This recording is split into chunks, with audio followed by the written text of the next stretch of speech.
なるほど。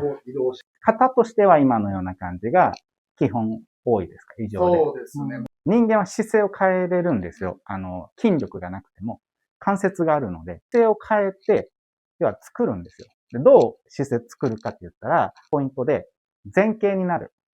頭を下げてからお尻を上げるっていうのが人間の立ち方なんですよ。前から解除すると、前傾になれないんですよね。足の位置と浅くは座れても、立ちますよって言って、立ってみてもらっていいですか？自分の力で。で、立てる人でも、この解除では立てないんですよ。